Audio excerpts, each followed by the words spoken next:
Assalamualaikum warahmatullahi wabarakatuh. Bagaimana kabarnya anak-anak Bu Eka hari ini? Apakah semua baik-baik saja? Ya, Ibu harap kalian semua dalam keadaan sehat-sehat saja. Oke. Di kelas 8 ini, kita di bab 1 akan pelajari mengenai interaksi keuangan dalam kehidupan di negara-negara ASEAN. Di bab 1 itu akan dibagi lagi menjadi 3 subbab, yaitu subbab pertama itu mengenal negara-negara ASEAN. Subbab kedua, interaksi antar negara-negara ASEAN. Subbab yang ketiga, pengaruh perubahan dan interaksi keuangan terhadap kehidupan di negara-negara ASEAN.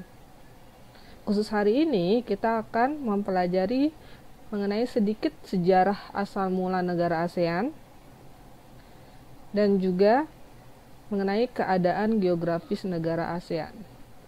Bagaimana? Sudah siap semuanya? Oke, tetap semangat semuanya ya. Mari kita mulai. Yang kita bahas pertama hari ini adalah mengenai sejarah ASEAN. Ada yang tahu ASEAN itu kepanjangan dari apa? ASEAN. A-nya Association of SE-nya Southeast Asian Nation. Atau dalam bahasa Indonesia biasanya disingkat dengan nama Perbara, Perhimpunan Bangsa-Bangsa Asia Tenggara. Pada saat ini, jumlah anggota ASEAN terdiri dari 10 negara. Ada apa aja? Ada Indonesia. Bisa kamu lihat di gambar ini ya. Ada Kamboja, ada Burma atau sekarang biasa kita kenal dengan nama Myanmar, ada Brunei, ada Vietnam, Thailand, Singapura, Filipina, Malaysia, dan Laos. Bisa juga kamu lihat di lambang ini ada 10 padi yang melambangkan 10 anggota ASEAN. Bagaimana dengan Timor Leste? Apakah Timor Leste masuk ke ASEAN? Ada yang bisa menjelaskan? Nah, untuk Timor Leste, walaupun secara geografis letaknya di Asia Tenggara, tetapi belum secara resmi Timor Leste itu masuk ke ASEAN. Jadi, sampai saat ini ASEAN masih tetap jumlahnya 10 negara. Alasan utama negara-negara di Asia Tenggara ingin mendirikan ASEAN adalah karena ada rasa senasib penanggungan. Rasa senasib yang seperti apa? Hampir semua negara-negara di kawasan Asia Tenggara itu pernah dijajah, kecuali ada satu negara yang tidak pernah dijajah di Asia Tenggara, yaitu negara Thailand. Itulah alasan mengapa negara-negara di Asia Tenggara sepakat mendirikan ASEAN. Yang kedua, alasannya karena ada rasa persamaan kebudayaan, yaitu sebagian besar negara-negara di Asia Tenggara terdiri dari kebudayaan Melayu. Yang ketiga, latar belakang terbentuknya ASEAN adalah karena kemiripan nenek moyang, di mana rata-rata nenek moyang negara-negara Asia Tenggara adalah berasal dari ras Melayu.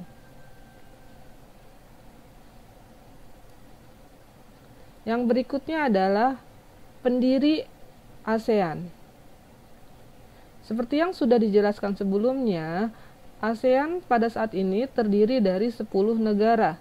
Tetapi pada saat di awalnya hanya terdiri dari 5 negara saja, atau yang biasa kita sebut sebagai pelopor ASEAN.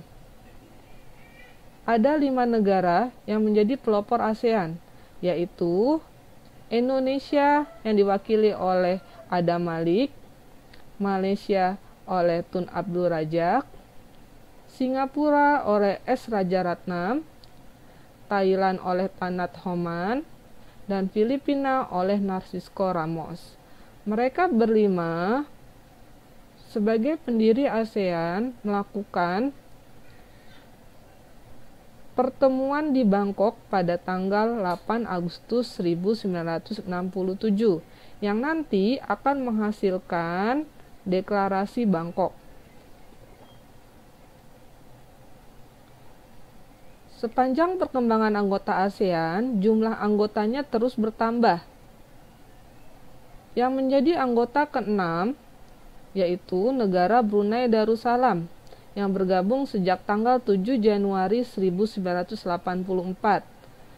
Sedangkan yang menjadi anggota ke-7 adalah Vietnam yang masuk pada tanggal 28 Juli 1995.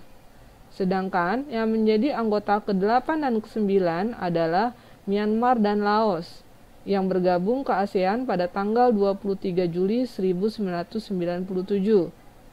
Dan menjadi anggota terakhir yaitu Kamboja pada tanggal 16 Desember 1998.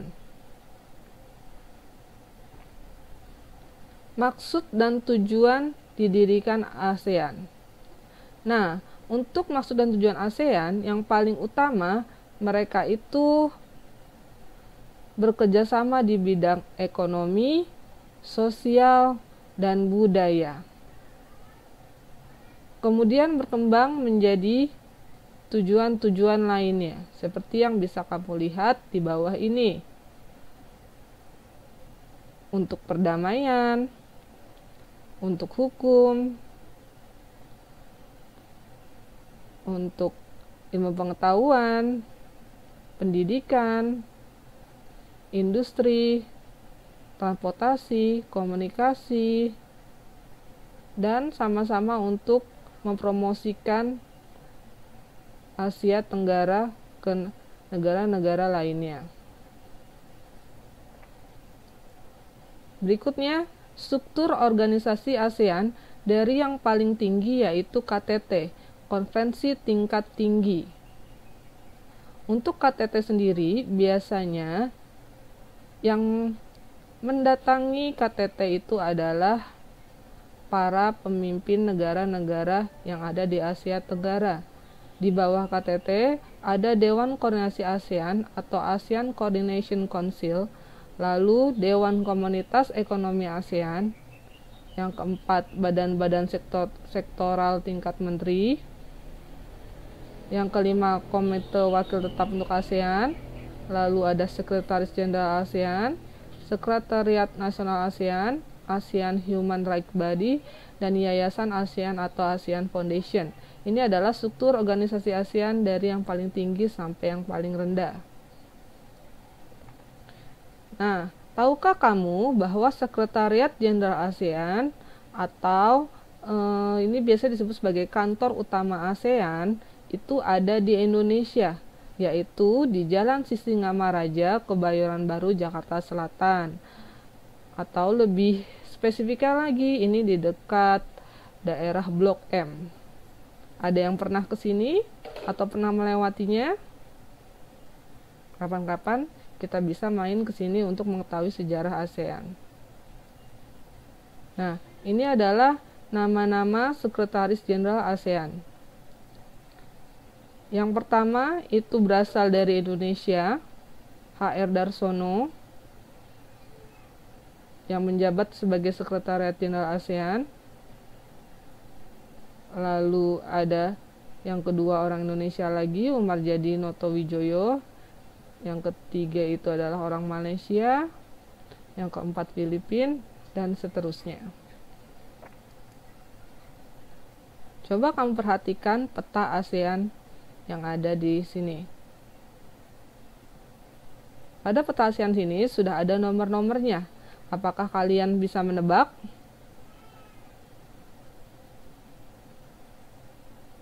Coba, nomor 1 kira-kira negara apa nomor 1? Ya, benar. Nomor 1 adalah Brunei Darussalam. Nomor 2? Nomor 2 adalah Filipina. Nomor 3, seperti yang kita tahu semua, nomor 3 adalah Indonesia. Nomor 4 adalah Malaysia. Diperhatikan nomor 4 terdiri dari dua bagian daratan yang berbeda. Nomor 5 tidak terlihat ya, kecil di sini nih nomor 5. Bisa ada yang nebak nomor 5? Nomor 5 adalah Singapura. Nomor 6 Thailand. Nomor 7 Vietnam. Nomor 8 Kamboja. Nomor 9 adalah Laos. Dan yang terakhir nomor 10 adalah Myanmar. Oke, Ibu harap kamu bisa memahami peta buta negara ASEAN. Jadi besok kalau Ibu tanya lagi, kalian sudah tahu ya tata letak masing-masing negara anggota ASEAN. Oke, ini keterangan yang tadi sudah Ibu jelaskan.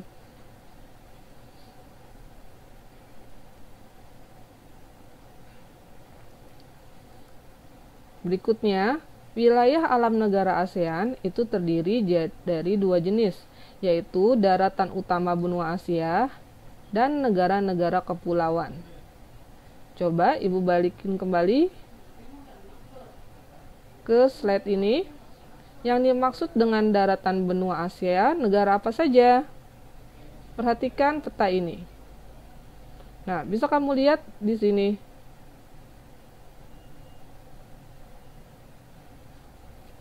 Ini adalah negara-negara yang merupakan bagian dari daratan benua Asia, atau yang dia bergabung terhadap benua Asia yang utama. Ada negara apa aja? Myanmar, Thailand, Laos, Vietnam, Kamboja, dan sebagian Malaysia. Kalau negara yang berbentuk kepulauan, yaitu ada Indonesia tentunya, Filipina, dan Singapura. Nah, itu merupakan bagian dari negara ASEAN. Ada daratan utama dan ada negara kepulauan. Sampai sini sudah paham maksudnya semuanya? Oke, kita lanjut. Batas-batas ASEAN. Ini batas ASEAN-nya.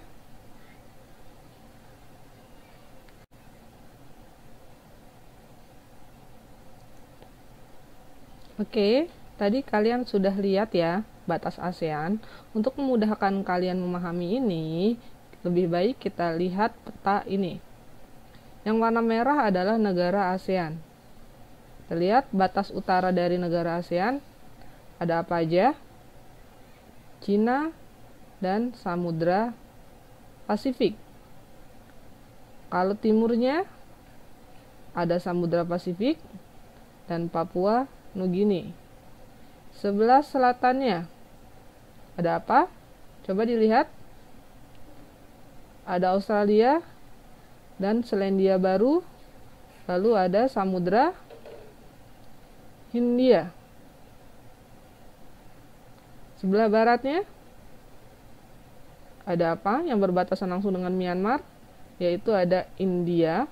Sebelah sini ada Bangladesh dan ada Samudra Hindia. Nah, jadi Ibu harap kamu bisa membayangkan peta ini jika ditanya mengenai batas-batas negara ASEAN.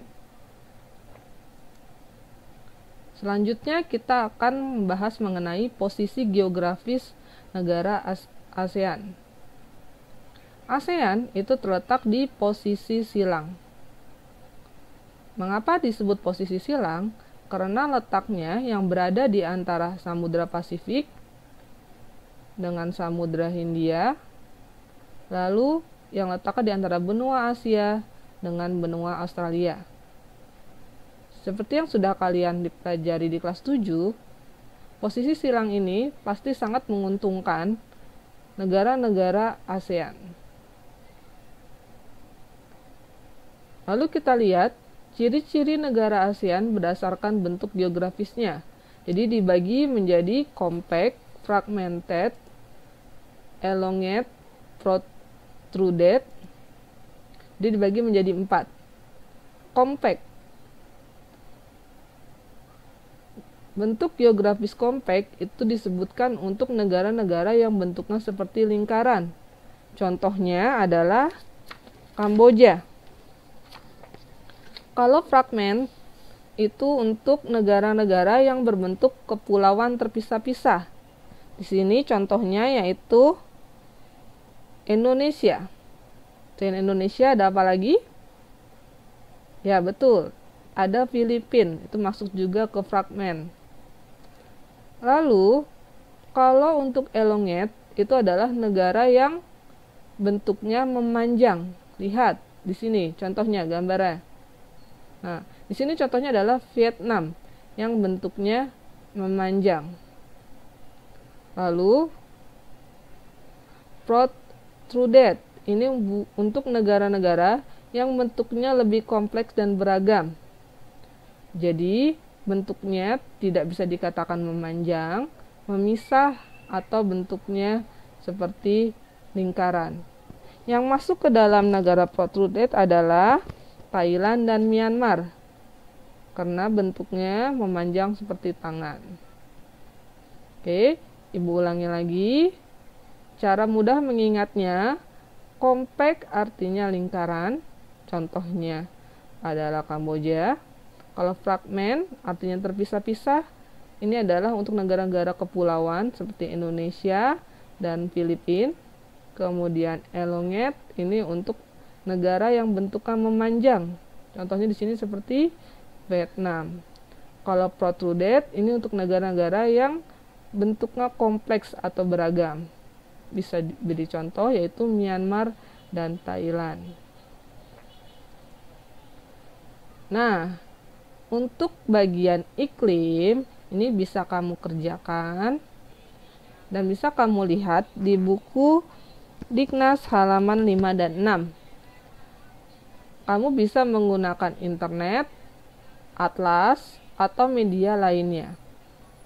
Kamu lihat, negara yang paling utara itu letaknya di lintang berapa? Negara paling selatan itu adalah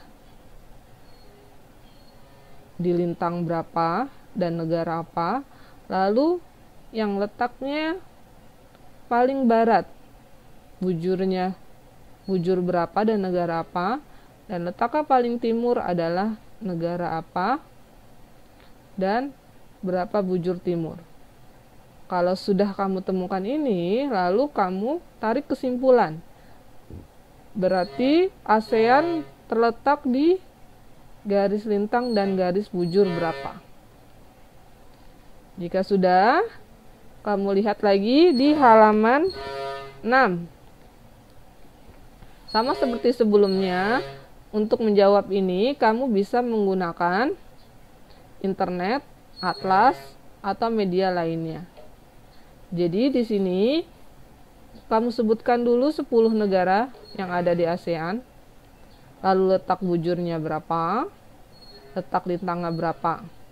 Berdasarkan letak lintang tersebut, kamu tentukan apakah negara tersebut masuk ke tropis, subtropis, atau keduanya. Oke, cukup sekian materi hari ini. Semoga apa yang Ibu berikan bermanfaat untuk kita semua. Tetap sehat semuanya dan tetap bahagia. Wassalamualaikum warahmatullahi wabarakatuh.